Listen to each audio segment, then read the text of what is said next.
하나님 말씀 봉독합니다.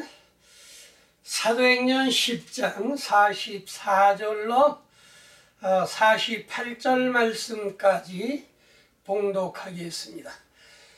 베드로가 이 말할 때에 성령이 말씀 듣는 모든 사람에게 내려오시니 베드로와 함께 온 할례 받은 신자들이 이방인에게도 성령 부어주심으로 말미암아 놀라니 이는 방언을 말하며 하나님 높임을 들음이더라.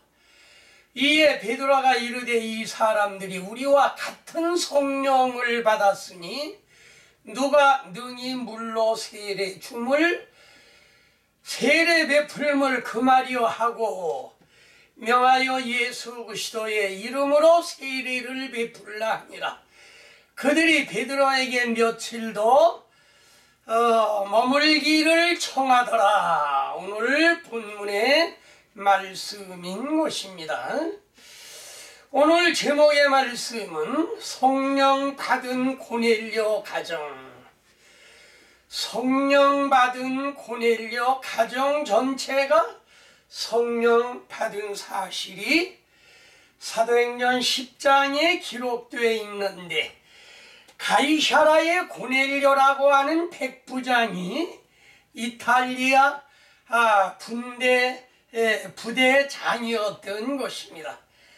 이 사람이 항상 경건하여 온 집으로 더불어 하나님을 경외하며 많은 백성들을 구제하는데 그 기도가 하나님 앞에 상달되었던 것입니다.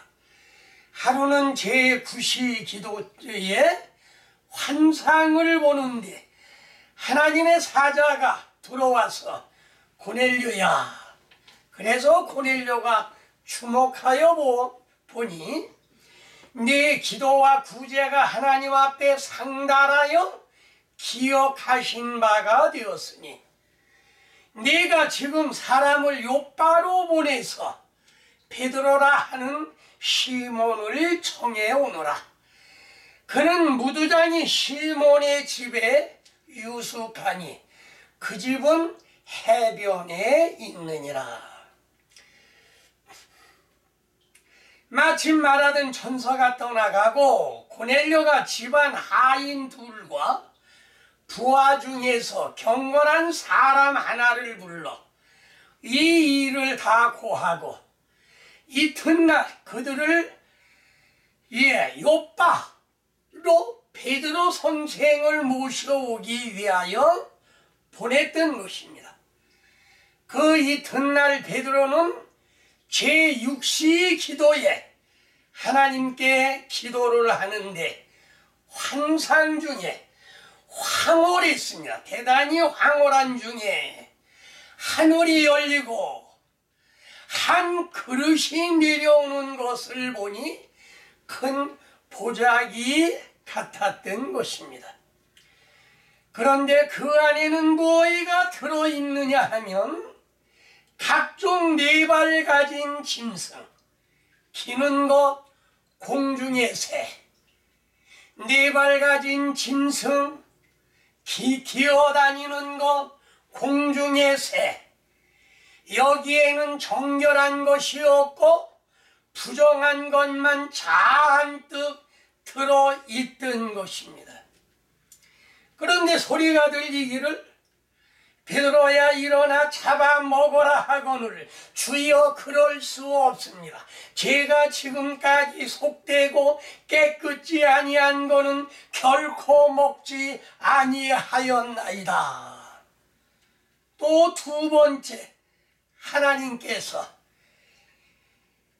깨끗하게 한 것을 네가 속되다 하지 말라.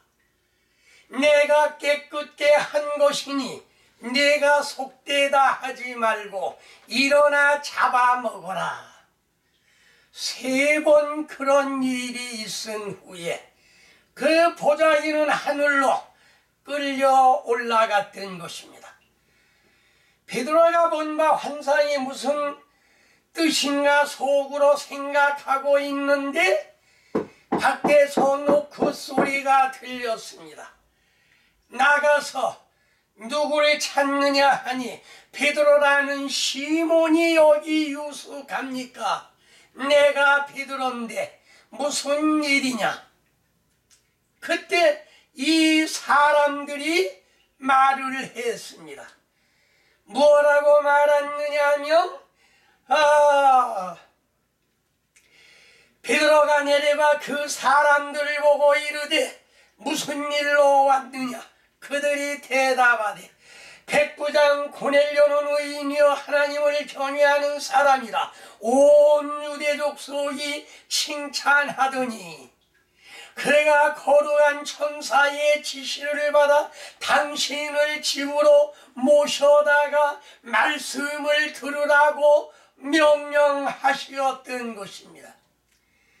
그래서 베드로가 그 사람들을 집으로 불러들여서 그 다음날 이튿날 일어나 요바리에 있는 어떤 형제들과 함께 가이사라로 출발을 했습니다. 가이사라의 고넬료 가정에 도착을 했을 때는 고넬료는 친척과 가까운 친구들을 모아놓고 베드로 선생이 오시기를 기다렸던 것입니다. 베드로 선생이 가니 엎드려 절을 했습니다. 그런 일이 그러고 나서 절을 3번이나 하고 절을 하고 나도 사람이니까 그렇게 하지 말라 하고 일으켰던 것입니다. 그래 무슨 일로 나를 불렀느냐 하니까 지금까지 있었던 그 일을 쫙 이야기를 했습니다. 나흘 전 이맘때 기도하는데 하나님의 천사가 요바로 사람을 보내서 베드로라고 하는 선생을 초청해다 말씀을 들으라고 하시어 선생님을 모셔왔습니다. 그때에 일가와 가까운 친구들을 모아 기다렸던 고넬료 가정에 베드로는 입을 열어 말하기를 시작했습니다. 하나님은 참으로 외모로 사람을 보지 아니하시고 각 나라 중 하나님을 경외하는 자를 의를 행하는 사람은 다 받으시는 줄 내가 깨달았노라. 만유의 주 되신 예수 그리스도로 말미암아 화평의 복음을 전하게 하시고 요한이 그를 세례를 반포한 후에 갈릴리에서 시작하여 유대 온 지역을 두루다니며 하나님의 복음을 전했던 것입니다. 하나님이 나사렛 예수에게 성령과 능력을 기름 붓듯 하셨으니 두루다시며 선한 일을 행하시고 마귀에게 눌린 모든 사람을 고치셨으니 이는 하나님이 함께 하셨음이라 말하면서 우리는 유대인의 땅과 예루살렘에서 그가 행하신 모든 일을 증인이라. 그를 그들이 나무에 달아 죽였고 3일 만에 살아나셨고 이 모든 백성에게 하신 것이 아니요 오직 미리 택하신 증인 그 죽은 자 가운데서 부활하신 후 그를 모시고 음식을 먹는 우리에게 하신 것이다. 우리에게 명하사 백성에게 전도하되 하나님이 살아있는 자 죽은 자의 재판장으로 정하신 자가 곧 이 사람인 것을 증언하게 하셨고 산자와 죽은 자의 심판장이신 것을 증언하게 하셨고 모든 선지자도 증언하되 그를 믿는 사람들이 다 그 이름을 힘입어 죄 사함을 받는도다. 이렇게 설교를 했어. 베드로가 이 설교를 할 때에 성령이 말씀 듣는 모든 사람에게 내려오시니 베드로와 함께 온 할례 받은 신자들이 이방인에게도 성령 부어주심으로 말미암아 놀라니 이는 방언을 말하며 하나님 높임을 들음이더라 말씀하시었습니다. 그때 베드로가 말하기를 이 사람들이 우리와 같은 성령을 받았으니 누가 능히 물로 세례줌을 금하려 하고 명하여 예수 그리스도의 이름으로 세례를 베풀라 하니라 하는 말씀이 오늘 본문 말씀의 대지의 말씀인 것입니다. 오늘 성령 받은 고넬료 가정에 관해서 첫 번째로 하나님을 경외하는 가정. 우리의 모든 가정은 가정적으로 하나님을 섬겨야 될 것을 말씀하셨는데 여호수아 24장 14절 이제는 주를 경외하며 온전함과 진실함으로 그를 섬기라. 너희의 조상들이 강조 쪽과 애굽에서 섬기던 신이든 아모리 족속의 신이든 치워버리고 이제는 주만 섬겨라. 오직 나와 내 집은 주만을 여호와만을 섬기겠노라고 공포했던 것입니다. 모든 신은 다 치워버리고 오직 여호와만 섬겨라. 나와 내 집은 여호와만을 섬기겠노라. 그는 강하고 담대하게 말했던 것입니다. 열왕기상 3장 6절 말씀. 솔로몬이 주의 종 내 아버지 다윗이 성실과 공의와 정직한 마음으로 주와 함께 행함으로 주께서 그에게 큰 은혜를 베푸셨다 말씀했습니다. 솔로몬의 아버지 다윗이 뭘 어떻게 생활을 했느냐? 성실과 공의와 정직한 마음으로 그는 한평생 생활을 했던 것입니다. 그러므로 오늘날 우리들도 하나님을 경외하는 가정, 어떻게 경외해야 되느냐? 누가복음 10장 27절 예수께서 이르시되 내 마음을 다하고 목숨을 다하고 힘을 다하고 뜻을 다하여 주 너의 하나님을 사랑하라. 마태복음 22장 38절 이하에는 이것이 크고 첫째 되는 계명이며 둘째도 그와 같으니 네 이웃을 네 자신같이 사랑하라 하셨으니 이 두 계명이 온 율법과 선지자의 강령이니라. 마음을 다하고 목숨을 다하고 힘을 다하고 뜻을 다하여 주님을 사랑하는 것이 온 성경에 있는 강령이라고 말씀하셨습니다.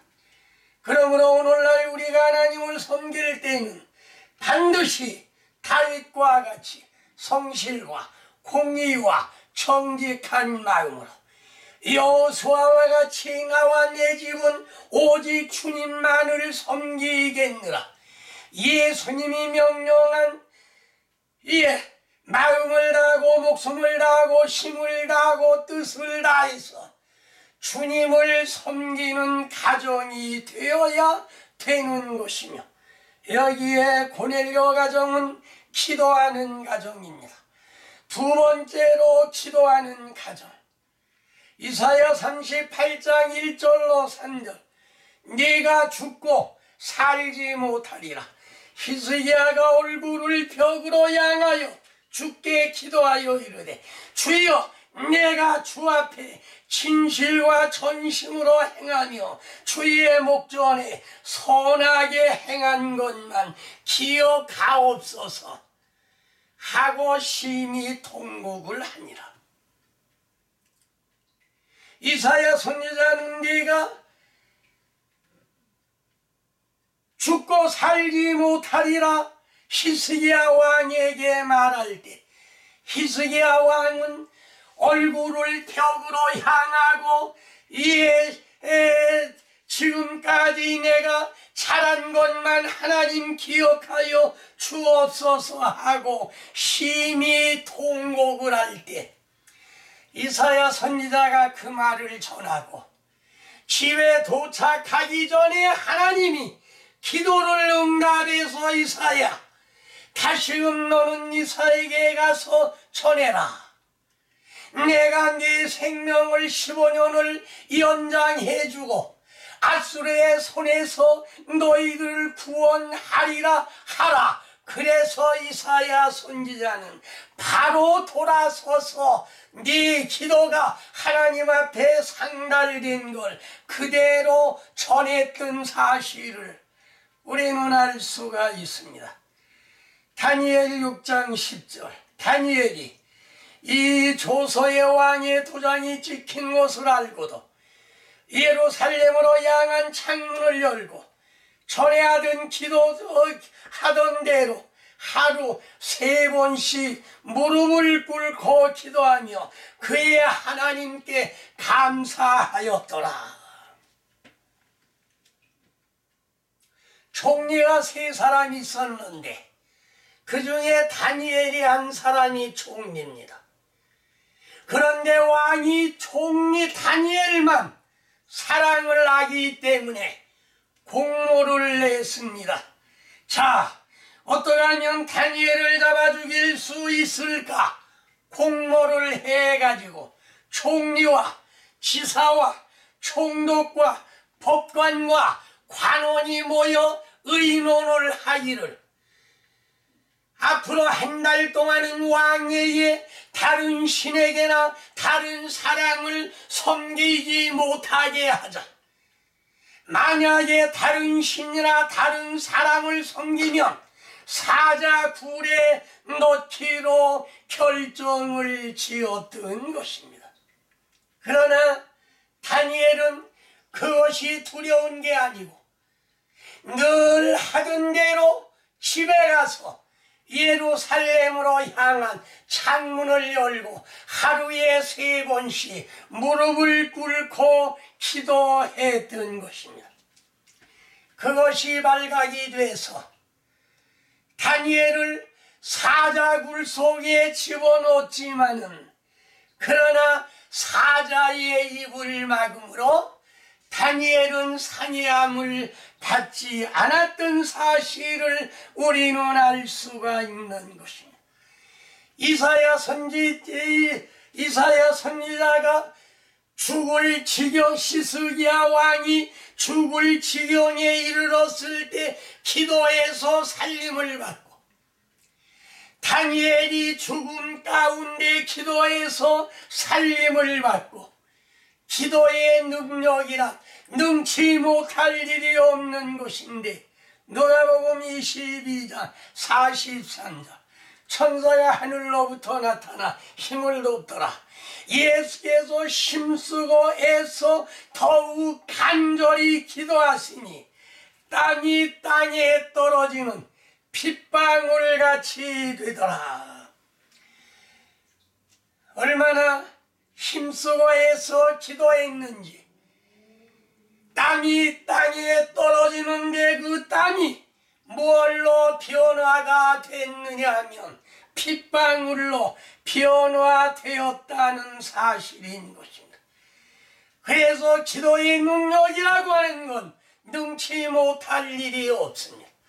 어려움을 당할 때 기도하고 감사할 때 감사 기도하고 늘 쉬지 말고 기도하는 생활을 해야 될 것을 말씀해 주신 것이며 3번째로는 구제하는 가정.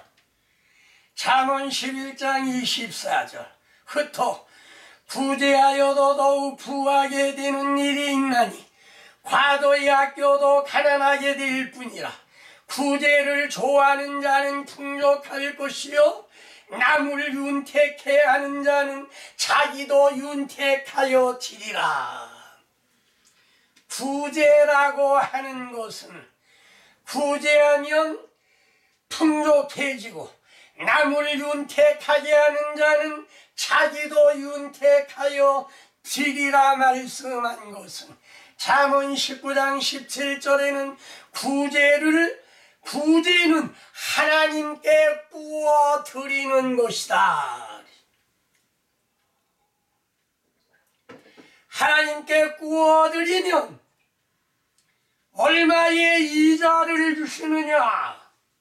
면 4% 10%가 아니라 하나님께 구워 드리는 것은 적게는 30배, 중간치는 60배, 많게는 100배, 1000배, 만배로 갚아주신다고 하는 그 진리를 우리는 깨달아 알아야 되는 것이며 잠언 28장 27절 가난한 자를 구제하는 자는 궁핍하지 아니하려니와 못본 채 하는 자에게는 저주가 임하리라. 누가복음 6장 38절 말씀에는 주라 그러면 누르고 흔들어 넘치도록 안겨주리라 말씀하셨는데 가난한 자를 구제하는 자는 궁핍하지 아니한다. 없는 가운데서라도 구제하면 궁핍하지 아니하리라 말씀하셨고 못본 채 하는 자에게는 저주가 임하리라 말씀하셨던 것입니다. 사도행전 9장 36절 요바에 다비다라는 여제자가 있으니 이름을 번역하면 도르가라. 선행과 구제하는 일이 심히 많더니 그때에 병들어 죽음에 시체를 씻어 다락에 뉘어 놓았는데 베드로가 가서 무엇라고 했냐? 다비다야 일어나라 하니 그가 눈을 떠 베드로를 보고 일어나 앉는지라. 선행과 구제를 많이 하는 다비다는 죽었지만은 그러나 베드로가 다시 살렸던 사실을 우리는 알 수가 있는 것입니다. 다음에 네 번째로 전도하는 가정. 우리는 전도를 어떻게 해야 되느냐?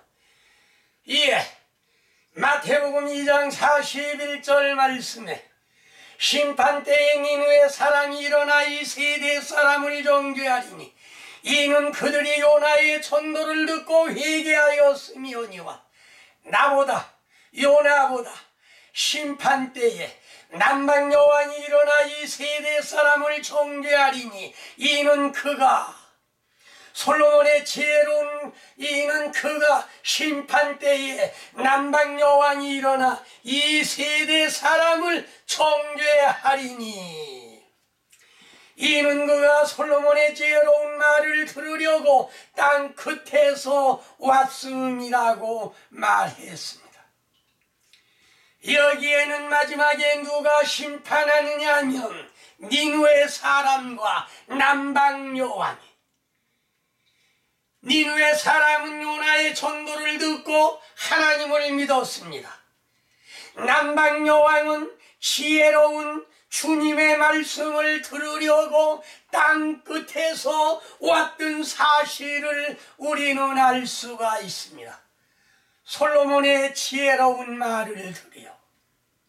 솔로몬의 지혜로운 말은 곧 하나님의 지혜로운 말씀인 것입니다.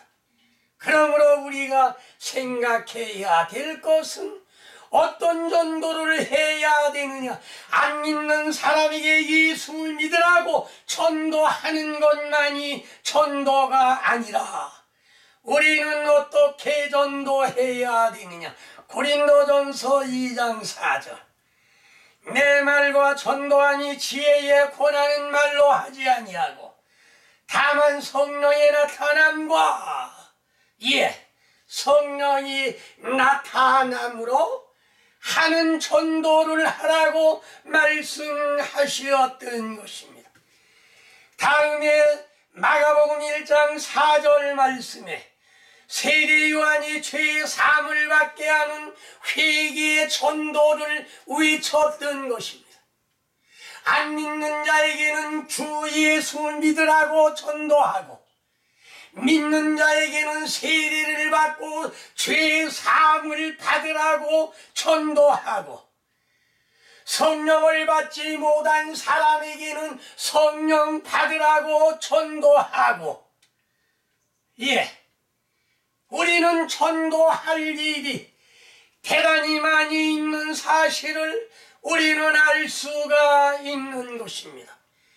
그러므로 오늘 우리는 만민에게 전도해야 되는 건 사실이지만 때를 얻든지 못 얻든지 항상 전도하라고 디모데후서 4장 2절에 말씀해 주셨는가 하면 오늘날 우리들이 전할 말씀은 부활을 전해야 되는 것입니다.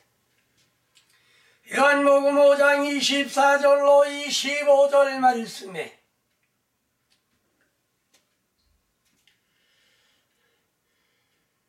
예수를 믿는 자는 영생을 얻었고 심판에 이르지 아니하나니 사망에서 생명으로 옮겼느니라.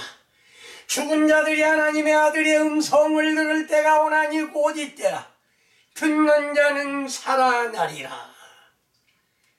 믿는 자는 심판 영생을 얻었으므로 심판에 이르지 아니하고 사망에서 생명으로 옮겨진 것입니다.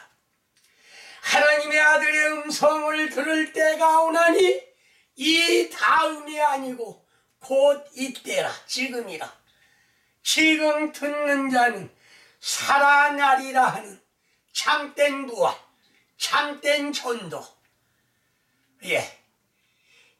오늘날 우리가 구원을 어떻게 받느냐 하는 것은 요한복음 5장 24절 25절에 구원에 관한 문제가 명확하게 기록되어 있는 것을 우리는 알 수가 있는 것입니다. 로마서 9장 3절 나의 형제 곧 고려의 친족을 위하여 내 자신이 저주를 받아 그리스도에게서 끊어질지라도 나는 원하는 바다. 내 형제, 내 가족, 내 친척, 친구, 이웃, 가까운 사람들을 위해서 우리는 전도해야 되는 것입니다. 어떤 마음으로 전도해야 되느냐 하면 내가 그리스도에게서 끊어질지라도 나는 원하는 바로 일사각오를 가지고 우리가 복음 전해야 될 것을 가리켜 말씀을 하신 것입니다. 그 다음에 다섯 번째로는 우리와 같은 성령을 받았습니다. 사도행전 10장 47절에 보면 고넬료 가정의 사람들이 오순절 마가의 다락방에 나타났던 베드로가 받았던 우리와 같은 성령을 받았던 것입니다. 그 성령은 사도행전 2장 1절로 4절 오순절 날이 이름에 이 오순절 날이라고 하는 것은 레위기 25장에 있는 신년 안식년인 것입니다. 신년의 안식년인 것입니다. 그래서 신년의 안식년이 돌아오니 120문도가 마라의 다락방에 모여 기도할 때 급하고 강한 바람이 불었습니다. 각 사람 위에 갈라진 불의 혀 같은 것이 다 임재했던 것입니다. 각 사람 위에 불꽃이 임하는 걸 보았고 그들이 다 성령의 충만함을 받고 성령이 말하게 하심을 따라 다른 방언으로 말하기를 시작하니라. 세 가지 강한 역사가 나타났습니다. 강한 바람, 각 사람 위에 갈라진 혀와 같은 불꽃, 그 다음에 거기에 120문도가 다 방언으로 말하기를 시작했다고 말씀해 주셨습니다. 그런데 오늘 베드로가 고넬료 가정에 가서 하나님의 말씀을 증거할 때 그들은 무슨 성령을 받았느냐? 베드로가 말하기를 우리와 같은 성령을 받았으니, 우리와 같은 성령을. 오순절 다락방에는 강한 바람, 그 다음에 갈라진 혀와 같은 불꽃이 임했고 그 두 가지는 고넬료 가정에는 나타나지 아니했고 무엇만 나타났느냐 하면 방언만 나타났습니다. 거기 앉은 사람들이 전부 방언하기를 시작했습니다. 그랬는데도 베드로는 말하기를 무엇라고 했느냐 하면 우리와 같은 성령을 받았습니다. 우리와 같은 성령 방언이라고 하는 것은 내재해 계십니다. 우리 심령 가운데 계십니다. 그래서 우리와 항상 동고동락한다는 그런 말씀인 것입니다. 그러나 바람이나 불은 한 번 나타났다 없어지면 그만이 되는 것이며 그러나 방언은 항상 내재해 있는 것입니다. 그 다음에 마지막 6번째로 성령의 효능. 성령은 어떤 효능이 나타나느냐? 요한복음 3장 5절 진실로 진실로 내가 너에게 이르노니 사람이 물과 성령으로 나지 아니하면 하나님 나라에 들어갈 수가 없느니라. 물과 성령으로 거듭나야 하나님 나라에 들어갈 수 있다고 말씀을 하신 것입니다. 그러므로 오늘날 우리는 물과 성령으로 거듭나지 아니하면 하나님 나라에 들어갈 수 없고 예수님 시대에는 성령이 역사하지 아니하셨습니다. 그건 왜? 예수님이 직접적으로 역사하셨기 때문에. 그래서 예수님은 말씀하시기를 내가 가야 보혜사가 오신다, 보혜사가 오신다 말씀하셨는데 요한복음 14장 16절 다른 보혜사를 주어 영원토록 너희와 함께 계시리라 말씀하셨고 요한복음 14장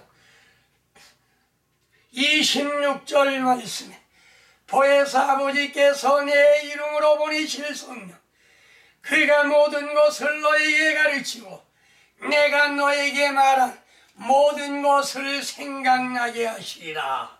보혜사 아버지께서 예수의 이름으로 보내실 성령 그가 모든 것을 너에게 가르치고 예수님이 너에게 말한 모든 것을 생각나게 하시리라.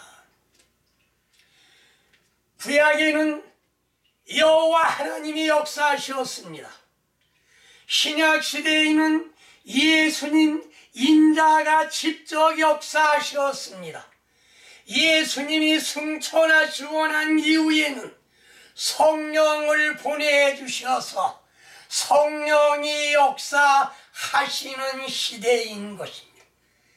그래서 성경은 3시대인데, 새 시대인데, 구약의 율법 시대, 율법을 다 지켜야 천국에 갈 수 있었고, 인자시대, 예수님이 오셔서는 믿기만 하면 구원받는 시대. 참 쉬웠지요. 믿기만 하면 구원받는다. 믿기만 하면.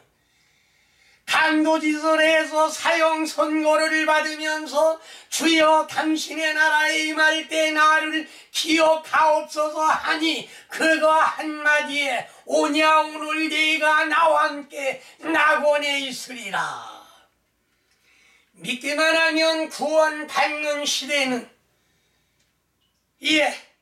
한 강도를 데리고 가시면서 그걸로 끝이 난 것입니다. 지금은 물과 성령으로 거듭나야 구원 얻는 시대지, 믿기만 하면 구원받는 시대는 결단코 아닌 것입니다. 그런데 오늘날도 믿기만 하면 구원받는다는 전파하는 목사들이 많은 것을 우리는 알 수가 있는 것인데, 믿기만 하면 구원받는 시절은 예수님 계신 인자시대, 지금은 물과 성령으로 거듭나야 하나님 나라에 갈 수 있는 시대, 시대의 구분을 우리가 제대로 해야 될 것을 가리켜 말씀하시었고, 요한복음 15장 26절 내가 아버지께로서 너희에게 보혜사 곧 아버지께서 오시는 진리의 성령이 오실 때에, 성령은 무엇이냐? 진리의 성령이 오실 때에 아버지께로서 오시는 진리의 성령이 오신다고 말씀을 하셨던 것입니다. 그러면 이와 같이 물과 성령으로 거듭나 베드로가 고넬료의 가정에 가서 하나님의 말씀을 전파할 때에 말씀이 모든 듣는 사람에게 내려오시니 이는 방언을 말했다고 말했는데, 베드로는 무엇라고 했느냐 하면 우리와 같은 성령을 받았으니, 성령을 받는다고 하는 것은 꼭 받아야 되는 것입니다. 그건 왜 받아야 되느냐 하면 성령을 받으면 로마서 8장 26절 이와 같이 성령도 우리의 연약함을 도우시나니 우리가 마땅히 기도할 바를 알지 못하나 성령이 말할 수 없는 탄식으로 우리를 위하여 친히 간구해 주신다. 대신 기도해 주신다. 뭐이가? 성령이 나를 위하여 대신 기도해 주신다고 말씀해 주셨습니다. 이것은 얼마나 큰 힘이 되느냐. 내가 힘이 없을 때 성령이 나를 대신해서 기도해 주시고 이끌어 주시고 밀어 주신다고 하면 얼마나 내가 힘이 나겠느냐 하는 말씀인 것입니다. 고린도전서 14장 2절 방언은 왜 필요하냐? 방언이 필요한 게 여기에 기록이 되어 있습니다.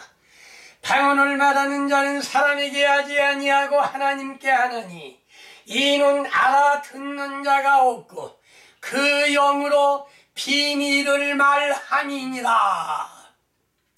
방언을 말하는 것은 사람과 사람과의 대화가 아니라 알아들을 수가 없습니다. 알아듣는 자가 없고 이는 내 영으로 하나님과 비밀을 말한다고 말씀해 주시었던 것입니다. 그러므로 방언은 하나님과의 대화라고 하는 사실을 우리는 분명히 알아야 되겠고, 고린도전서 14장 22절에는 방언은 믿지 아니하는 자들을 믿지 아니하는 자들의 표적이나 믿지 아니하는 자들이 방언을 받으면 하나님의 확실한 역사를 깨닫고 믿게 되는 것입니다. 그러므로 믿지 아니하는 자들의 표적이라고 말씀하셨습니다. 예, 뜻든 미지근하게 믿던 자들이 방언을 받으면 확실한 표적, 믿지 않는 자들의 확실한 표적이기 때문에 주님을 굳건히 믿게 된다는 말씀인 것입니다. 그래서 18절 고린도전서 14장 18절에 보면 사도 바울이 말한 것이 내가 너의 모든 사람보다 방언을 더 말함으로 하나님께 감사하노라. 예, 다른 사도들보다 훨씬 더 방언을 많이 함으로 하나님께 감사의 찬송을 드렸던 사실을 알 수가 있고, 초대교회의 예배 모임에 예배 드리기 위하여 모일 때에 어떤 일을 했느냐 하면 너희가 모일 때에 방언도 있으며 통역함도 있나니. 예, 고린도전서 14장에 기록이 되어 있습니다. 고린도전서 14장 26절 말씀을 보면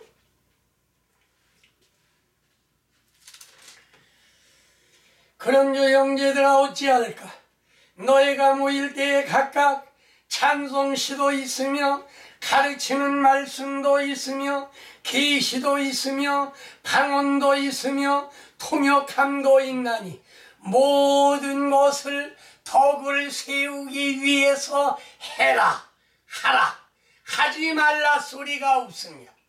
성경에는 방언은 하지 말라 하는 그거는 한 구절이 있는데 그 방언 1만마디 방언보다 5마디 가르치는 게 낫다고 하는 말씀은 그 방언이 아니고 내가 설교를 하는데 내가 방언으로 설교가 나옵니다. 그러면 다른 사람들이 일어나서 그걸 통변을 해야 됩니다. 2사람, 3사람이 통변하려고 하면 한 사람만 일어나서 통변을 하고 그 다음에 통변하는 사람이 없으면 그 방언은 하지 말라는 것은 방언 설교를 말한 거지 방언 기도를 말한 것은 아닌 것입니다. 많은 사람들이 앉아 방언으로 설교를 하면 알아들을 수 없기 때문에 그거는 1만마디 방언보다는 5마디 가르치는 말이 낫다고 한 것이지 방언 기도를 하지 말라고 하는 말씀은 결단코 아닌 것입니다. 그래서 그 다음에 보면 뭐라고 했느냐 하면 모일 때에 방언도 있으며 통역함도 있나니. 그 다음에 39절로 40절 그런즉 형제들아 예언하기를 사모하며 방언 말하기를 금하지 말라.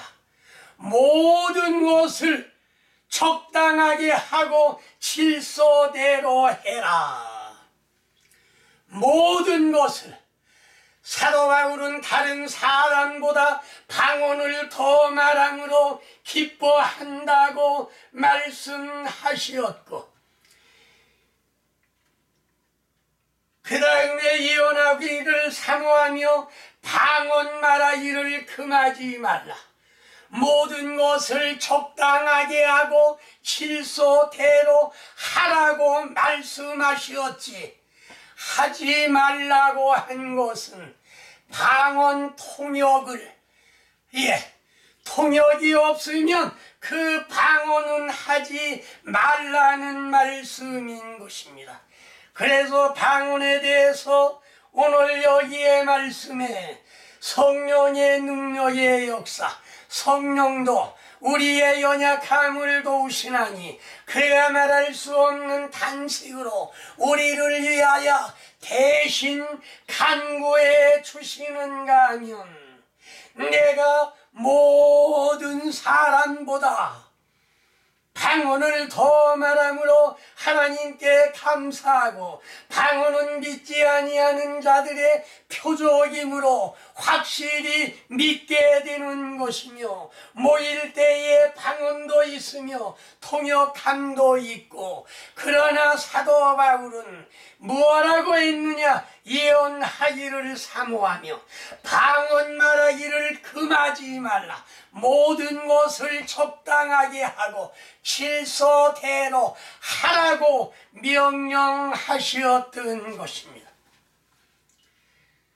그러므로 오늘 말씀은 하나님을 경외하는 가정, 여러분의 모든 가정이 고넬료 가정과 같이 하나님을 경외하는 가정, 그 가정의 기도가 하나님 앞에 상달이 되고, 그 가정의 구제가 하나님 앞에 상달이 되고, 전도하는 것이 하나님 앞에 상달이 되고, 성령 받아서 성령의 능력의 역사가 나타나심으로 말미암아 성령이 무엇인가 바로 깨닫고 성령의 능력의 역사로 역사하시는 여러분이 되시기를 주의 이름으로 축원합니다. 아멘.